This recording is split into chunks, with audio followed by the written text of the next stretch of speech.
പക്ഷെ ನಾನು ಇದೇ ಕಾಲೇಜಲ್ಲಿ ಓದಿದ್ರು ಸಮೇತ ನಾನು ಬೆಂಗಳೂರಿನ HAL ಅಲ್ಲಿ ಉದ್ಯೋಗ ನಿಮಿತ್ತ ಉದ್ಯೋಗಕ್ಕಾಗಿ ಹೋಗಿದ್ದೆ ನಾನು. പക്ഷെ ಅದು ಕಾರಣಾಂತರದಿಂದ ನಮಗೆ ಉದ್ಯೋಗ ಮುಂದುವರಿಸಲಿಕ್ಕೆ ಸಾಧ್ಯ ಆಗಲಿಲ್ಲ. ನಾನು ಸಮೇತ ತದನಂತರ ಊರಲ್ಲಿ ಏನೋ ಒಂದು ಉದ್ಯೋಗ ಮಾಡಬೇಕು ಅನ್ನುವಂಥ ಇಚ್ಛೆ ಇಟ್ಕೊಂಡು ಊರಿಗೆ ಬಂದೆ. പക്ഷെ ನಮಗೆ ನನ್ನ ಪ್ರಾಮಾಣಿಕತೆ ಹಾಗೂ ಹಿರಿಯರ ಏನೋ ಆಶೀರ್ವಾದದ ಪದವು ಅಥವಾ ನನ್ನ ಹಿತೈಷಿಗಳ ಏನೋ ಒಂದು ಮಾರ್ಗದರ್ಶನವೂ ಗೊತ್ತಿಲ್ಲ. ನಾನು 35 ವರ್ಷದಿಂದ ಉದ್ಯೋಗದಲ್ಲಿ ಬಹಳ ಜ್ಞಾನವನ್ನು ಪಡೆದಲ್ಲದೆ ಆರ್ಥಿಕವಾಗಿಯೂ ಸಮೇತ ಬಲಾಢ್ಯನಾಗಿದ್ದೇನೆ. ಇದು ಸ್ವಂತ ಉದ್ಯೋಗ ಮಾಡೋದ್ರಿಂದ ಸಾಧ್ಯವಾಯಿತು. പക്ഷെ ನಾನು ಆ ಸಂದರ್ಭದಲ್ಲಿ HAL ಅಲ್ಲಿ ಉದ್ಯೋಗದಲ್ಲಿದ್ದರೆ ಬಹುಶಃ ಈ ಊರಿನಲ್ಲಿ ನನಗೆ ಈ ಒಂದು ಹೆಸರು ಬರ್ತಾ ಇಲ್ಲ, ಸಮಾಜ ಸೇವೆಯನ್ನು ಮಾಡೋಕ್ಕೆ ನನಗೆ ಸಾಧ್ಯ ಆಗ್ತಾ ಇರಲಿಲ್ಲ. ಇದು ಯಾಕೆ ಹೇಳ್ತೇನೆ ಅಂತ ಹೇಳಿದ್ರೆ, ಇವತ್ತು ಉದ್ಯೋಗದಲ್ಲಿದ್ದಾಗ ನನಗೆ ಬೆಂಗಳೂರಲ್ಲಿ ಇದ್ಕೊಂಡು ಅಲ್ಲಿ ಹಣ ಮಾಡುವುದು ಒಂದೇ ಉದ್ದೇಶ ಆಗಿರ್ತದೆ. ಊರಿನವರ ಅಥವಾ ನಮ್ಮ ಹೆತ್ತವರ, ನನ್ನ ಪೋಷಕರ ಯಾವುದೇ ಒಂದು ಸಂಪರ್ಕ ನಮಗೆ ಹೆಚ್ಚಾಗಿ ಇರುವುದಿಲ್ಲ, ಅಥವಾ ಊರಿನ ಅಭಿವೃದ್ಧಿ ಬಗ್ಗೆ ನಮಗೆ ಗಮನ ಇರುವುದಿಲ್ಲ.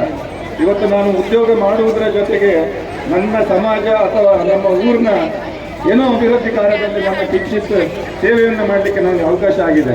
ಹಾಗಾಗಿ ಉದ್ಯೋಗ ಅನ್ನುವಂಥದ್ದು ಬಹಳ ಪ್ರಾಮುಖ್ಯವಾಗಿರ್ತದೆ. ಹಾಗೆ ಇನ್ನೊಂದು ವಿಚಾರ ನಾನು ಹೇಳಲಿಕ್ಕೆ ಇಷ್ಟಪಡ್ತೇನೆ. ಇವತ್ತು ಉದ್ಯೋಗದಲ್ಲಿದ್ದವರು ಸಮಾಜ ಸೇವೆ ಹಾಗೂ ಆರ್ಥಿಕ ಸಹಕಾರ ಕೊಡುವಂಥದ್ದು ನನಗೆ ತಿಳಿದ ಮಟ್ಟಿಗೆ ಬಹಳ ಕಡಿಮೆ.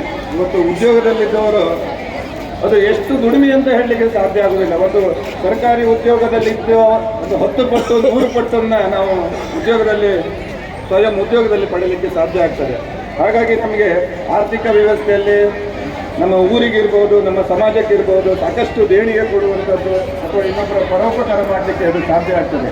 ಹಾಗಾಗಿ ಈ ನಿಟ್ಟಿನಲ್ಲಿ ಸರಸ್ವತಿ ಪದವಿ ಪೂರ್ವ ಕಾಲೇಜು ಹಾಗೂ ಈ ಒಂದು ಸಂಸ್ಥೆ ಒಂದು ಉದ್ಯೋಗ ಮೇಳ ಮಾಡಿರುವಂತಕ್ಕಂಥದ್ದು ನಿಮ್ಮ ಮುಂದಿನ ಜೀವನದಲ್ಲೇ ಅವಶ್ಯಕ ಆಗಿರ್ತದೆ. ಇದನ್ನು ನೀವು ಸದುಪಯೋಗ ಪಡಿಸ್ಕೊಳ್ಬೇಕು ಅನ್ನುವಂಥ ಮಾತನ್ನು ಈ ಸಂದರ್ಭದಲ್ಲಿ ಹೇಳಲಿಕ್ಕೆ ಇಷ್ಟಪಡ್ತೇನೆ. ಕುಂದಾಪುರದ ವೆಂಕಟರಮಣ ಕಾಲೇಜಿನವರು ಪ್ರಥಮ ವರ್ಷದ ಇದೇ ರೀತಿಯ ಉದ್ಯೋಗ ಮೇಳಕ್ಕೆ ನನ್ನನ್ನೇ ಉದ್ಘಾಟನೆಗೆ ಕರೆದಿದ್ದಾರೆ. ಬಹುಶಃ ಮೊನ್ನೆ ನನಗೆ ನರೇಂದ್ರ ಸರ್ ಫೋನ್ ಮಾಡಿದಾಗ ನನಗೆ ನೆನಪಾಯಿತು, ಆವತ್ತು ಅಲ್ಲಿ ಮಾಡಿದ್ದೇನೆ. ಇವತ್ತು ನನಗೆ ಮುಂಗಳ್ಳಿಯಲ್ಲಿ ನಾನು ಕಲಿತ ಶಾಲೆಯಲ್ಲಿ ಅವಕಾಶ ಸಿಕ್ಕಿದೆ ಅಂತೇಳಿ ಹೇಳುವಂಥದ್ದು ಬಹಳ ಹೆಮ್ಮೆ ಆಗ್ತಾ ಇದೆ.